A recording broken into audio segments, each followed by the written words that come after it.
Mesdames, Messieurs, bonsoir. Merci de nous rejoindre dans votre magazine Le Point, qui reçoit pour vous ce soir Monsieur Patrick Kanga. Il est cadre du Parti du Peuple pour la Reconstruction et la Démocratie, en même temps rapporteur du bureau politique de ce parti, membre de la majorité présidentielle. Bienvenue, Monsieur Kanga. Bonjour Alain. Je vous ai présenté comme rapporteur du bureau politique du PPRD. Vous étiez d'abord président de la jeunesse de ce parti. De la présidence au rapporteur du bureau politique, qu'est-ce qui a changé? On est toujours militant du même parti. On évolue toujours dans le même cadre. Pratiquement, on peut dire que nous sommes au sein de la même famille politique. Pas grand-chose a changé, si ce n'est que les prérogatives qui nous incombent au niveau de notre parti. Avant, nous étions avec les jeunes, dans les milieux de la jeunesse. Maintenant, nous sommes au bureau politique, dans un milieu plus astreint à la stratégie, à la réflexion, mais pas grand-chose à changer. Tout se passe au sein de la famille politique. Les gens, une certaine opinion pense que vous n'êtes plus président de la jeunesse parce que vous avez échoué. Libre à eux. Libre à eux. On n'est pas dans un parti, on ne s'astreint pas à des objectifs personnels. Il n'y a pas d'objectif personnel dans un parti politique. Dans un parti politique collectif. Et ces astreintes sont définies par nos objectifs au sein de notre parti. Et nous sommes une famille. Il n'y a pas des personnes qui soient indispensables. Nous avions un secrétaire général avant, le professeur Henri Mova-Sakani, qui n'a pas démérité. Après les structurations ou la restructuration de notre parti, il a été remplacé par le secrétaire permanent actuel, honorable Emmanuel Chadari. Donc c'est au sein d'une famille politique, nous avons un leader, nous avons des instances au niveau du parti politique et c'est une équipe de football. Il y a un coach, il y a un capitaine et les joueurs peuvent se changer de rôle à tout moment en raison de certains changements tactiques. Il ne s'agit pas de s'attribuer des victoires personnelles ou des échecs personnels. Les acquis de Patrick Kanga à la jeunesse du PPRD? Je suis mal placé, très mal placé aujourd'hui pour commencer à faire une espèce de bilan. Je ne suis pas là pour parler de moi. La hiérarchie de mon parti m'avait confié cette tâche. Nous l'avons assumée avec militantisme et loyauté. La hiérarchie de mon parti décide de m'envoyer au bureau politique, ce qui n'est pas une régression, mais une progression. Nous allons assurer avec le même esprit militant. Mais maintenant, si vous voulez que je puisse commencer à faire une espèce de bilan, c'est d'abord très maladroit. Et la personne la plus mal placée, c'est moi. Vous pouvez peut-être poser la question à ceux qui sont au-dessus de moi hiérarchiquement au niveau du parti, au secrétaire général qui était là, au secrétaire permanent actuel, aux autorités du parti. Mais vous ne pouvez pas me poser la question de savoir ce que je perçois là-dessus. C'est un qui vous a remplacé là. Ça vous a dérangé? Pas du tout. Pas du tout. D'autant plus que c'est un ami de longue date. Pas du tout. Mais un ami qui vous a causé beaucoup de tort avec les bérets rouges. Pas du tout. Le PPRD, c'est d'abord une grande famille politique. C'est une grande famille politique qui promeut des valeurs démocratiques. Des valeurs démocratiques.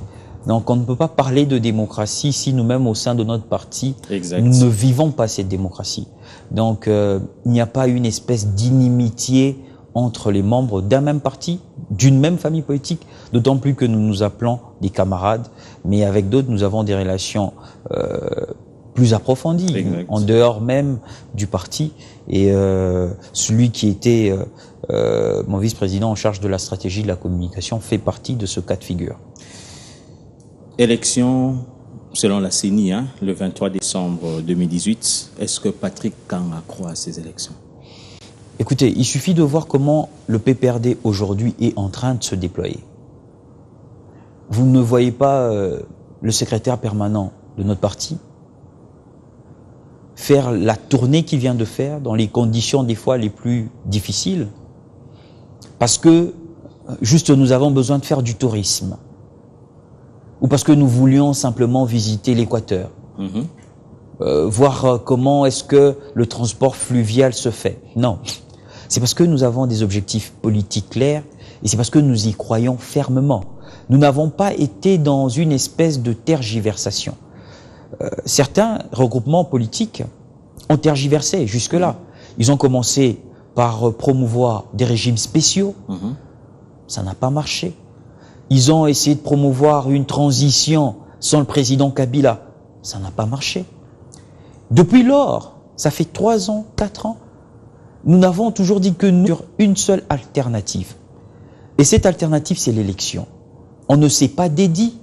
Malgré toutes les intentions qui nous ont été attribuées, il y a même eu des frondeurs, des gens qui ont priorité, parce que, disant que nous étions en train de planifier une révision de la Constitution, aujourd'hui, nous sommes le 22 mai 2018.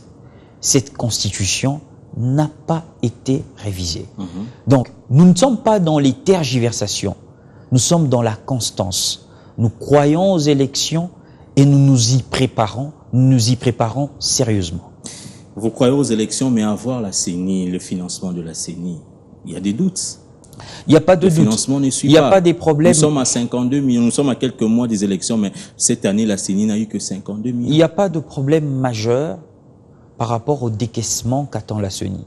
En tout cas, toutes les rubriques qui ont besoin d'un financement du gouvernement sont financées à ce stade et il n'y a pas de problème. Le gouvernement a promis de perpétrer les prochains décaissements pour permettre à la CENI de faire son travail. Le président de la République l'a affirmé à maintes reprises que nous allions financer nous-mêmes nos élections. Là aussi, il y a un problème. Non, laissez-moi finir. 300 millions jusqu'à la fin de l'année. Laisse-moi finir. Ça... Cette parole n'est pas un slogan. Nous avons pris l'option de financer nos élections de manière souveraine et ces élections seront financées par le gouvernement de la République. Où allons-nous trouver les 300 millions? Parce qu'on ne veut même pas de l'argent de la communauté internationale. Le gouvernement de la République démocratique du Congo nous fait savoir qu'il va financer les élections. Donc, moi, je pense que à ce stade, il n'y a aucun élément qui tendrait à dire ou à démontrer qu'il y a une difficulté majeure quant au financement des élections par le gouvernement. Donc ne soyons pas des pessimistes. C'est-à-dire par rapport à les cela. autres rubriques du budget seront mis de côté, donc on ne va pas réhabiliter. Là, c'est vous qui voulez vous attribuer... Parce que nous nous demandons où on aura ces 300 millions. Là, c'est vous qui voulez vous attribuer des explications. Je ne sais pas d'où est-ce que vous voulez les tirer. Mais le gouvernement, qui a toutes les bases, toutes les mesures nécessaires quant au financement de notre pays, a affirmé et réaffirmé sa disponibilité à financer les élections. Il y a un autre problème par rapport aux candidats de la majorité présidentielle. Jusque-là, on voit déjà les cadres du parti présidentiel, qui ne jure que sur la candidature du président Joseph Kabila, alors qu'on sait qu'il ne peut plus se représenter selon la Constitution. N'est-ce pas là aussi une manière de dire qu'il n'y aura pas des élections, on va continuer avec le président Kabila à la tête du pays? Non, il ne faut pas faire d'amalgame.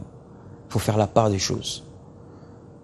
La démocratie consacre la liberté d'expression. La liberté d'expression n'est pas reconnue qu'à ceux qui disent « Kabila dégage ».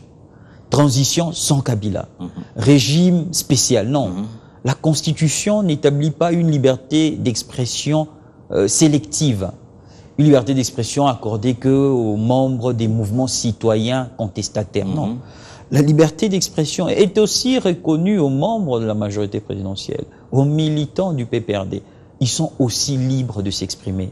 Alors lorsque les uns et les autres s'expriment, ne prenons pas cela comme des faits qui viennent empiéter. Mais c'est pas la Laissez-moi vision finir, du parti. Qui ne viennent pas empiéter la bonne marche de la démocratie. Ce qui est une constante, et c'est que le président de la République a eu lui-même à dire au cours du dernier point de presse qu'il a eu à animer, c'est que la Constitution de la République démocratique du Congo sera respectée. Et ce qui a été fait, ce qui se fait, et ce qui se fera en conformité avec la Constitution. La Constitution telle que modifiée par la loi numéro 11002 du 20 janvier 2011. C'est cette Constitution-là sur laquelle nous allons nous baser pour l'avenir. Il y a même le slogan du PPRD, Viva Joseph Kabila, président élu, réélu et éligible. Vous êtes venu quand au meeting du PPRD? Mais ça s'est dit dans tout C'est la liberté d'expression. C'est la liberté d'expression. La liberté d'expression ne vient pas surseoir à la Constitution. Un parti qui se fait démocratique, mais qui souhaite assez que le chef de l'État puisse, qui le pousse à ne pas respecter la Constitution pour briguer un autre mandat. Le PPRD ne s'est pas encore exprimé quant à ce. Le PPRD s'exprime en ce qui concerne les candidatures au niveau du président de la République, au niveau des députés nationaux, à l'issue du Congrès. Et la structure qui avalise ces candidatures, c'est le bureau politique du parti. Jusque-là, les instances, parce que nous sommes un parti structurel, jusque-là, les structures du parti ne sont pas encore exprimées. Alors, il ne faut pas que nous prenions ce qui est dit dans le cadre de la liberté d'expression et évoquer cela comme un empiètement à la Constitution. Non, la liberté d'expression n'est qu'une manifestation de la démocratie. Et la réflexion de Mirindi, vous l'avez sûrement lu ou entendu là, est-ce que c'est juste une réflexion académique ou d'autres partis peuvent l'utiliser pour maintenir le chef de l'État à la tête du pays? Ce n'est pas une question de maintenir ou pas. Le président de la République est au pouvoir, pas par des mécanismes extra-constitutionnels. Il est à la tête de l'État de suite d'une élection qui a eu en 2006 et qui a eu en 2011. Aujourd'hui, il y a un débat. On ne va pas occulter ce débat. Ce que dit le juriste Mirindi, ce débat, il le fait au niveau des universités, à l'UNIKI, j'ai vu prochainement à l'UPC avec d'autres juristes. C'est un débat scientifique. C'est un débat scientifique, il faut l'inscrire dans ce cadre. On ne peut pas censurer la réflexion dans la démocratie. Vous êtes un juriste respecté, respectable. Est-ce que vous pensez que c'est le moment de faire de telles réflexions? Il n'y a pas de moment pour réfléchir en démocratie. D'autant plus quand cela se fait dans un cadre scientifique. Il n'y a pas de moment. Est-ce qu'il a raison, il a tort, M. Mirindi? Le débat est ouvert. Selon Patrick Kanga. Le débat est ouvert. Je ne me suis pas encore apaisanti profondément sur la question. Commençons alors. Non, mais on ne fait pas un débat juridique comme ça dans le tas. Il faut qu'on ait la documentation. Mais du peu que j'ai lu, du peu. Et du peu du renseignement que j'ai essayé de recourir avant que je ne m'y attelle avec profondeur. Parce que je suis censé m'y atteler, ne fût-ce que sur le plan scientifique, parce que étant juriste.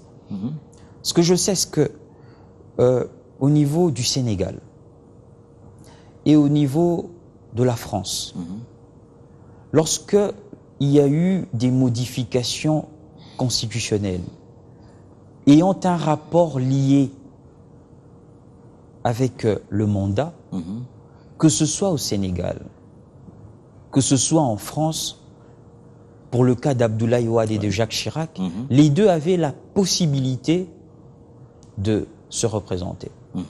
Ça, c'est des cas de jurisprudence par rapport à ce qui s'est passé chez eux.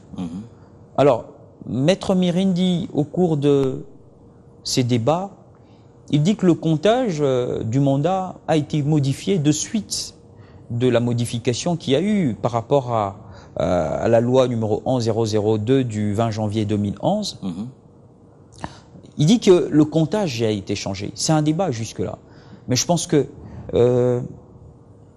il y a la Cour constitutionnelle. Si ce débat est porté à un certain niveau, ben, les juridictions nécessaires chargées d'éclaircir la lanterne juridique vont peut-être se prononcer. Mais à ce stade, je ne pense pas que le débat est fait au niveau des partis politiques. Le débat est encore au niveau du champ scientifique. Et là, je vous ai répondu parce que vous avez... En tant que scientifique, non, vous avez tenu à me poser cette question et je vous ai donné mon petit aperçu de ce que est la question. Si je comprends bien, vous n'êtes pas, scientifiquement, vous êtes d'accord avec le juriste Mirindi. Je ne peux pas le contredire d'emblée par réflexe. Je dois le contredire si j'ai eu à émettre des recherches aussi approfondies que lui. Dans le domaine du droit, on ne vient pas s'hasarder à dire non, il a tort. Non, il faut réfléchir, il faut trouver des éléments, il faut s'en référer aux jurisprudences éventuelles qu'il y a au niveau du monde. Donc, je ne peux pas dire qu'il a tort, je ne peux pas dire qu'il a totalement raison dès l'instant où le débat se fait au niveau du champ scientifique, mais je vous ai évoqué 2 jurisprudences, au niveau du Sénégal et au niveau de la France. Maintenant, il faut que nous continuions à échanger sur le champ scientifique. Mais la Constitution congolaise ne permet pas à un monsieur de faire plus de 2 mandats. C'est ça le problème. La lecture juridique, la Constitution est là. Je pense que les instances habilitées à interpréter la Constitution sont connues. Donc ne nous ardons pas à faire un travail qui n'est pas le nôtre. Est-ce que selon M. Patrick Kanga, c'est mal si quelqu'un d'autre de l'AMP remplaçait le chef de l'État après les élections? Écoutez, il y a des instances au niveau de notre majorité. Il n'est pas question... Selon Patrick Kanga. Non, je ne suis pas... Intellectuel. Non, on n'est pas là en train de parler de manière individuelle. Il ne s'agit pas de remplacer. On ne remplace pas quelqu'un. Chacun a sa nature, on succède à une personne. La majorité présidentielle s'est exprimée à maintes reprises pour dire qu'elle présentera un candidat. Et ce n'est dans pas longtemps. D'ici le mois de juillet, nous sommes au mois de mai, donc dans 2 mois, 60 jours, la CENI a demandé aux structures politiques de déposer les candidatures pour les députés nationaux et pour les candidats présidents de la République. Au mois de juin, nous allons déjà déposer les candidatures pour les députés provinciaux. Et je pense que le parti qui est le nôtre est prêt pour déposer les candidatures des députés provinciaux. En juillet, on verra bien si la majorité présidentielle ne présentera pas de candidat. Je ne sais pas pourquoi les gens se hâtent pour 2 mois. Vous êtes cadre du PPRD, je l'ai dit au début de l'émission. Si on vous demandait de faire un prototype du successeur de Joseph Kabila? Je suis la personne la plus mal placée pour faire ce travail. S'il appelait... Il n'y a pas de... S'il appelait M. Kanga, non, venez, aidez-moi un peu à voir qui dois-je choisir comme dauphin. Malheureusement, je ne suis pas adepte de la politique fiction. Je suis un adepte de la politique réelle. Raison pour laquelle... Et j'ai une conviction personnelle par rapport à cette question. Et je pourrais l'exprimer peut-être dans vos émissions. Non, moi je pense que nous sommes en démocratie. Vous avez tout le temps. Hein? Non. Les téléspectateurs attendent. Alain, je pense que nous sommes en démocratie. Ça, je vous fais part d'une conviction personnelle. La démocratie n'est pas là que pour susciter des débats politiciens, pour la prolifération des partis et des regroupements politiques, pour la prolifération des mouvements citoyens et ASBEL des jeunes. La démocratie a une vocation essentielle, qui est notamment le développement d'un pays. Le développement d'un pays. Et je pense qu'aujourd'hui, après que nous ayons renoué avec la démocratie, d'abord par le 17 mai 1997, et en 2006, lorsque nous organisons nos premières élections, au travers le leadership du président de la République, nous devons aujourd'hui nous poser la question sur quel est l'essentiel que nous devons définir par rapport à notre démocratie. Aujourd'hui, nous voyons des gens, des opposants, parcourir des pays voisins. Mais dans ces pays-là, qu'est-ce qui s'y passe? Au même moment où ils nous accusent de vouloir modifier la Constitution, que nous n'avons pas modifiée, mais au même moment où ils vont faire l'apologie d'un pays où il y a eu et le référendum et la révision de la Constitution. Je pense qu'à un certain moment, il nous faudra définir l'essentiel de nos démocraties. Quel est le système politique que nous voulons avoir? Comment devons-nous l'avoir? Quel genre d'institution? Est-ce que nous avons besoin d'avoir un président de la République avec peu de pouvoir comme maintenant, alors qu'il est élu au suffrage universel direct, et que nous confions l'essentiel de pouvoir à un Premier ministre? Est-ce que nous avons besoin de continuer d'avoir des assemblées provinciales? Nous avons un peu vu ce qui s'est passé. Tout ça nous appelle à réfléchir sur la nécessité des réformes qui doivent avoir au niveau de notre pays. Alors, ça, ce sont mes convictions personnelles. Je ne suis pas enclins à l'arithmétique électorale. 5 ans, élection, 1 milliard de dollars, un pays en développement. Parfois, il y a une espèce d'incohérence. Nous avons été presque contraints, après le 1+4, à accepter certaines choses qui aujourd'hui se révèlent ne pas être en phase avec les besoins immédiats de notre pays. La France, pour qu'elle quitte du mandat de 7 à 5 ans, ça a pris à peu près 45 ans pendant la Ve République, parce qu'ils ont tenté 5 fois la République et ils ont échoué. Alors nous, un pays en développement, on dit qu'un président de la République, non seulement qu'il a des pouvoirs limités, mais son mandat doit être de 5 ans. Est-ce que 5 ans aujourd'hui semble suffisant pour celui qui est dépositaire de celui qui requiert la légitimité du peuple, celui qui a reçu l'assentiment du peuple conformément au projet de société qu'il a présenté? Est-ce que 5 ans semble suffisant pour asseoir des idées forces, pour asseoir un programme dans un pays comme le nôtre? Nous ne sommes pas le Rwanda, nous sommes la RDC, qui a des considérations sur le plan géographique, géostratégique, qui sont tout à fait différentes, et il nous requiert plus de temps et plus de sarité par rapport à la définition de notre démocratie. Ça, c'est une conviction personnelle. Mais vous ne trouvez pas que ces réflexions devaient se faire bien avant? Non, pourquoi? Nous sommes juste dans une période charnière. Mais vous m'avez posé... On peut vous prêter aussi des intentions pour dire que c'est le moment choisi pour essayer de réfléchir, pour voir... La réflexion n'a pas de temps. Vous m'avez posé une question libre.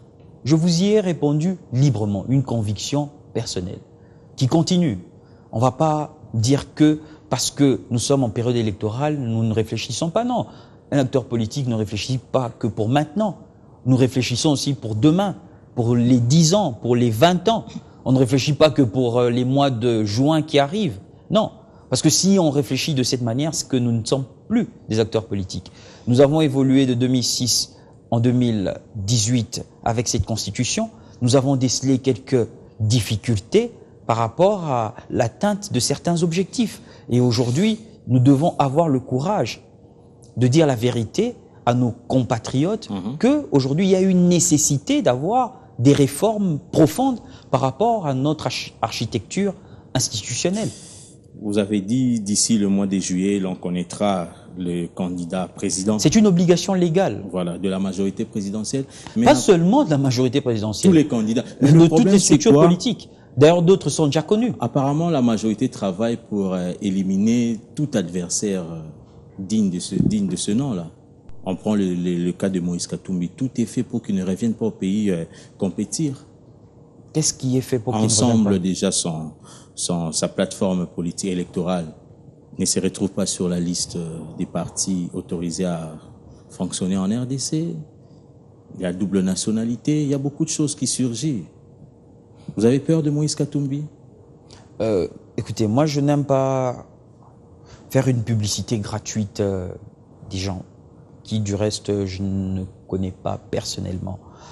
Mais seulement, on ne peut pas dire qu'on veut respecter la Constitution juste en ce qui concerne le mandat du président de la République.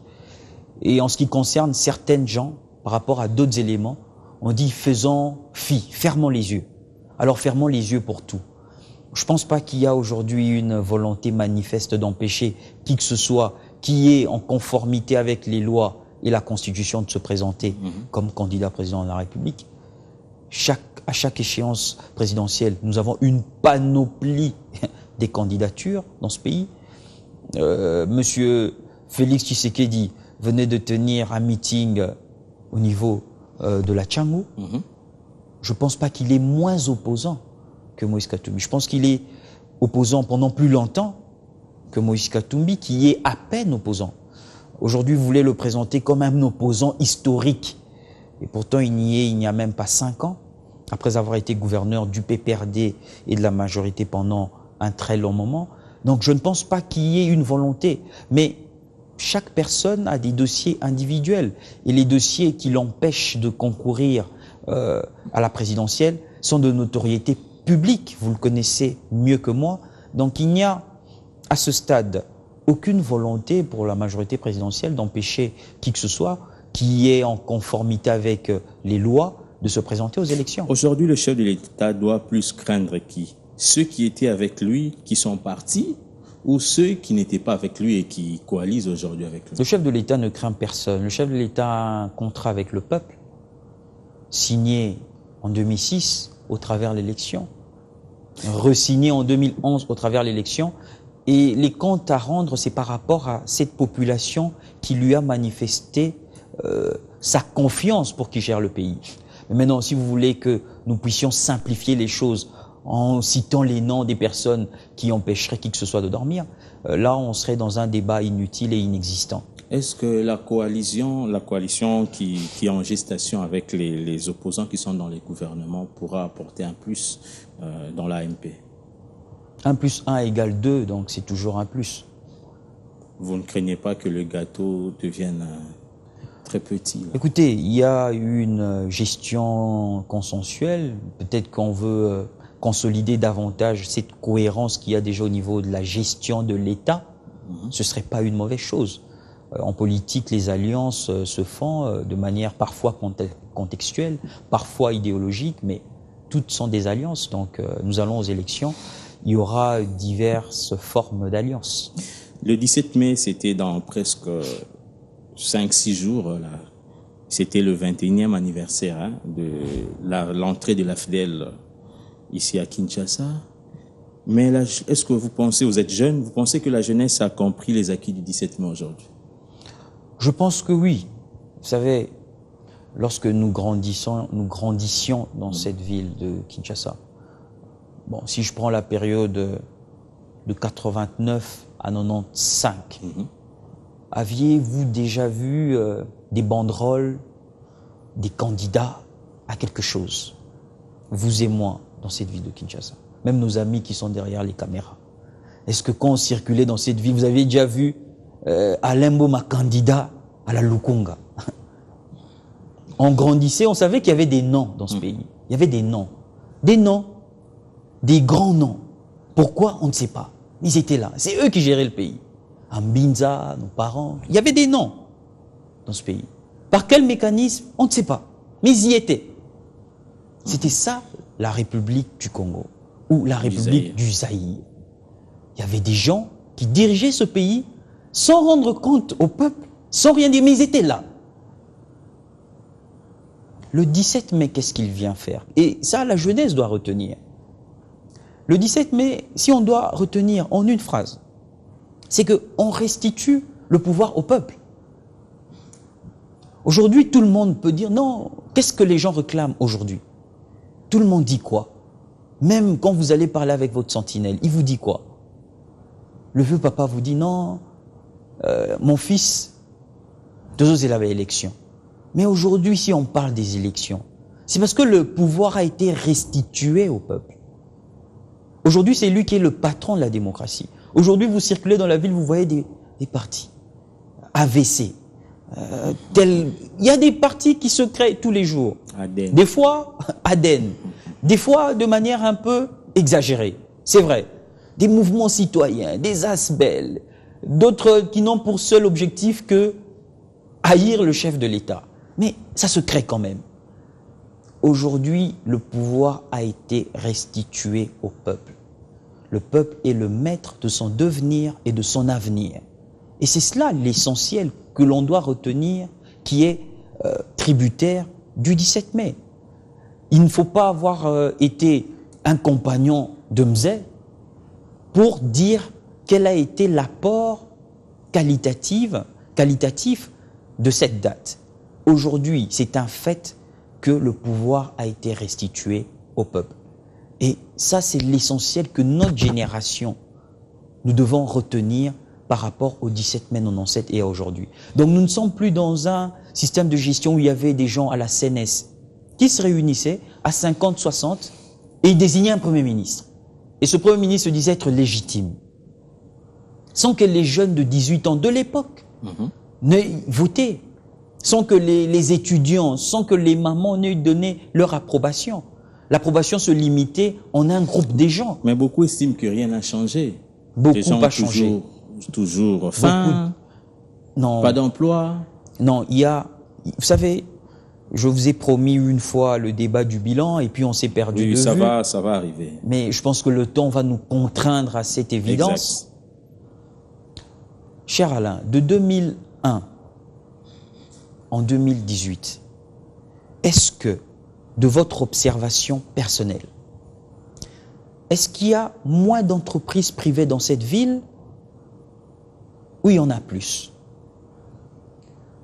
De 2001 à aujourd'hui, quand vous allez à la Tchangu, quand vous allez à Lemba, quand vous allez à Matete, il y a moins de maisons qui se construisent ou il y en a plus? Il y a plus de supermarchés ou moins qu'il y en avait avant? Il y a moins de gens qui viennent aujourd'hui, les jeunes qui ont étudié en France, aux États-Unis, en Afrique du Sud. Observez, je peux vous prendre aujourd'hui et que nous puissions circuler dans cette capitale, à Lubumbashi, à Goma.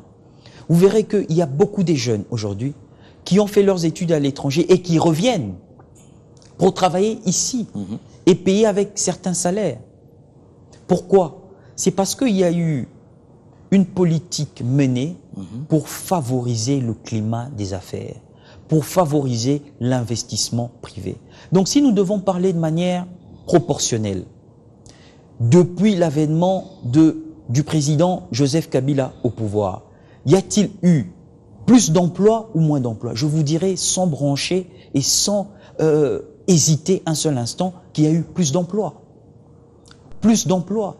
Aujourd'hui, il y a autant d'opportunités au niveau des banques, au niveau de télécommunications, au niveau du bâtiment, au niveau de la publicité, au niveau de l'entrepreneuriat. Les lois qui ont été votées. Mais c'est pas tout le monde les qui a lois accès à qui cet ont emploi, été là. votées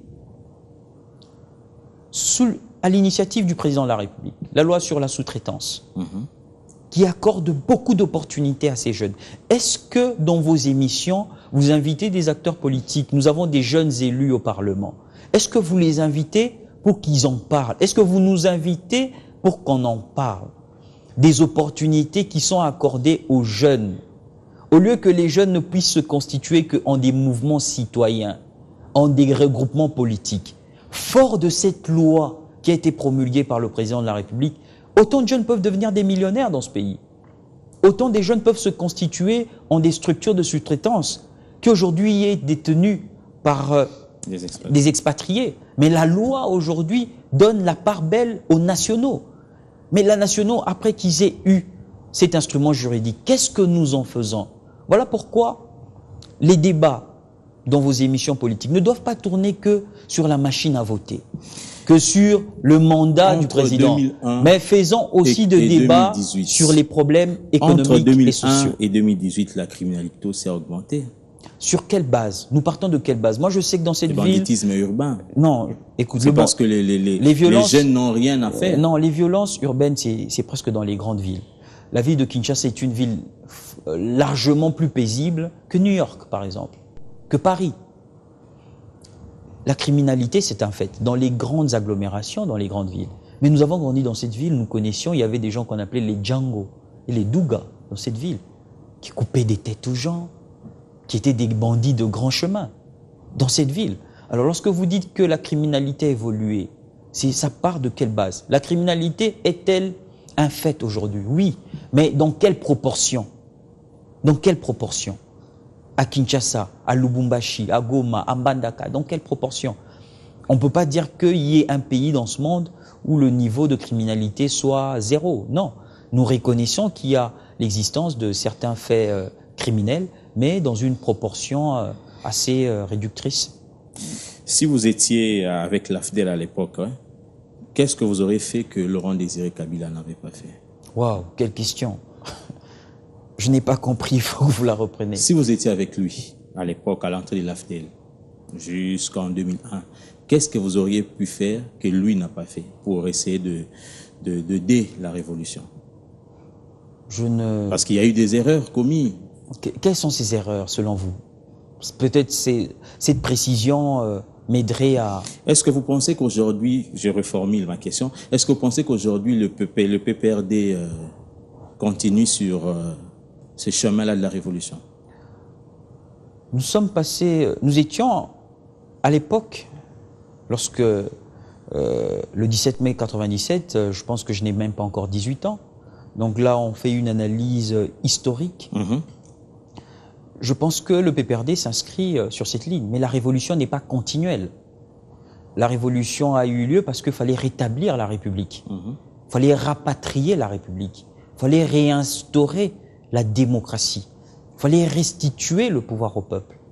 Mais une fois que l'on a mené un combat aussi idéaliste par rapport à que nous reprenions ce pouvoir et le restituions à celui qui en est le détenteur suprême, le peuple, on ne continue pas dans la même démarche. On se mue. Et le PPRD, c'est la mutation.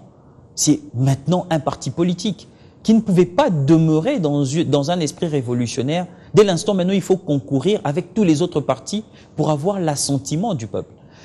Mais la question qu'il faut se poser, est-ce que les idées forcent par rapport au patriotisme, par rapport au nationalisme, par rapport à l'amour de ce pays, est-ce que ces idées forces ne sont pas reprises au niveau de notre parti? Bien sûr que oui. Donc il y a eu une espèce de continuité au sein du PPRD. Nous n'avons pas tourné les dos aux idées qui ont été les idées fondamentales qui ont fondé le dit combat. Voilà. Aujourd'hui, les gens parlent de la politisation des entreprises de l'État. Moi, je connais un monsieur là.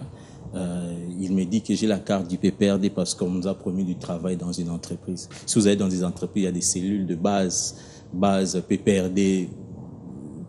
Je ne peux pas citer ces entreprises. Il faut faire donc c'est un danger. Non, il faut faire la part des choses. Il y a beaucoup, vous l'aviez dit, j'étais responsable de la jeunesse du PPRD, je peux vous affirmer qu'il y a encore beaucoup de nos jeunes qui sont au chômage.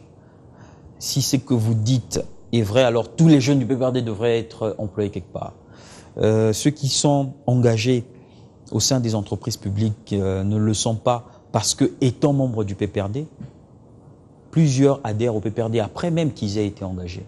Est-ce que nous devons les empêcher d'adhérer au PPRD parce qu'ils travaillent? Non, c'est un choix politique individuel, un choix politique personnel. Donc il faut que nous fassions la part des choses, qu'il y ait des cellules qui se font pas, les réunions ne se tiennent pas au sein des entreprises. Je ne connais aucune entreprise qui réserve des locaux à des réunions du PPRD. Non. Lorsqu'on est dans une entreprise publique, on travaille en fonction des assignations de cette entreprise. Mais en dehors du temps assigné pour le travail, si un individu qui, conformément à la Constitution, est libre d'adhérer à une structure politique, s'il adhère à un parti politique dans ses moments libres, en tant que choix civique, choix politique, il n'y a pas de contradiction avec nos valeurs républicaines. Vous n'êtes pas avec le secrétaire permanent du parti, il est en tournée. Il est revenu. J'étais avec lui à Mbandaka, qui est ma ville, la ville de mes parents, de mes grands-parents, la ville de mes aïeux. D'ailleurs, je profite de votre tribune pour manifester toute notre compassion et toute notre solidarité par rapport à ce qui se passe là-bas avec le virus Ebola. Mais nous saluons aussi l'efficacité et la promptitude avec lequel le gouvernement a agi pour contenir ce virus. D'ailleurs, nous allons essayer de voir dans la mesure du possible comment, avec certains aînés ressortissants de l'Équateur, nous pouvons susciter un élan de solidarité par rapport aux ressortissants de notre province. Donc, nous y étions avec le camarade secrétaire permanent au niveau de l'Équateur et nous avons assisté comment est-ce que coup sur coup il a harangué les militants. Raison pour laquelle on dit que c'était une campagne électorale précoce. Non. C'est interdit à par la loi. À Kinshasa, nous avons structuré notre parti en 5 provinces politiques. Parce que l'élection, c'est une préparation sérieuse et pointilleuse. Après que le secrétaire permanent ait fini de mettre sur pied la structuration électorale de Kinshasa, nous ne sommes pas un parti de Kinshasa, nous sommes un parti national. Nous sommes allés à l'Équateur. Et à l'Équateur, il a fait le même travail. Structuration électorale du parti. Par fédération, par cellules, structures de base, toutes les structures du parti ont été mises en place et sont désormais opérationnelles dans la province de l'Équateur. Et là, je parle de l'Équateur dans son format ancien. Ancien, oui. Il a parcouru tout l'Équateur et c'est dans le seul but de mettre en place notre structuration électorale. Donc ce n'est pas une campagne. Lorsque nous allons commencer la campagne, vous sentirez que là, la mobilisation sera tout à fait différente et les astreintes seront encore plus efficaces que ce que vous avez vu. J'étais dernièrement quelque part, on m'a dit, les lignes aériennes congolaises ont du mal à s'acheter un avion, mais le PPRD s'achète un avion. Le PPRD, ce n'est pas le parti État. Que les lignes aériennes aient des problèmes, c'est une chose. Une compagnie de l'État qui est incapable de s'acheter un avion, mais un parti politique Congo a fait privé. Congo Airways, c'est une société de l'État? C'est une société privée? Privé, public, privé, non? Non, c'est une société de l'État. L'actionnaire qui y est majoritaire à Congo Airways, c'est l'État. Mais l'État est incapable d'acheter un avion. Écoutez, on n'a pas acheté non plus un Airbus 320 ou un Boeing 750, pas du tout. L'État a des avions aujourd'hui.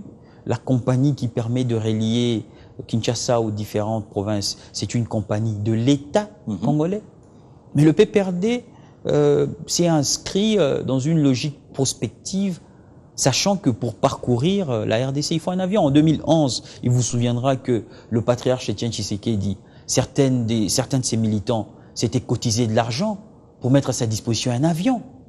Ce n'était pas aussi extraordinaire que cela. Des opposants congolais, un opposant congolais, ils ont des avions. Et le parti présidentiel, vous pensez que nous ne pouvons pas avoir un avion, un petit avion de 26 personnes? Ce n'est pas la mer à boire. Un parti qui a autant d'élus au niveau national, autant d'élus au niveau provincial, et qui cotise depuis près de 10 ans par rapport à ses objectifs politiques. Ce sont des ambitions. Nous avons aussi l'ambition de construire très bientôt notre siège pour montrer notre volonté d'ancrer notre parti dans l'histoire de ce pays. Donc il y a autant de choses qui s'inscrivent dans une prospection. Donc, si cela a été fait avec l'argent du contribuable, mais vous verrez qu'on allait construire des buildings. Mais comme cela est l'œuvre de la sueur des militants, ça prend du temps. Voilà pourquoi beaucoup de choses se font pas jusque-là. C'est parce que ce sont les contributions des militants qui doivent concourir à l'achat de certains acquis. Ce sera votre dernier mot, M. Kanga. En tout cas, je vous remercie pour l'invitation. C'est à moi de vous remercier. Ça faisait un bon bout de temps que vous m'aviez blacklisté. Et là, vous m'aviez invité. Je vous remercie pour l'émission. Nous, on se prépare pour les élections. On se prépare sérieusement. D'ici le mois de juin, vous connaîtrez qui seront nos candidats députés provinciaux. En tout cas, nous, on attend le mois de juillet. Et au mois de juillet, non. Au mois de juillet, vous connaîtrez qui sont nos candidats députés nationaux. Nationaux et président de la République. Comme la CENI le prévoit. Et encore une fois de plus, toutes nos pensées aux habitants, à tous les Équatoriens par rapport à ce qui se passe. Le gouvernement y a mis les moyens et nous osons croire qu'avec l'aide de Dieu, notamment, que cette situation sera stabilisée. Oui, cette émission, nous la dédions aux habitants de Mbandaka et de Bikoro qui font face à cette épidémie d'Ebola. Mesdames, Messieurs, c'est la fin de ce magazine Le Point. Nous nous retrouvons la semaine prochaine avec un nouvel invité. Au revoir.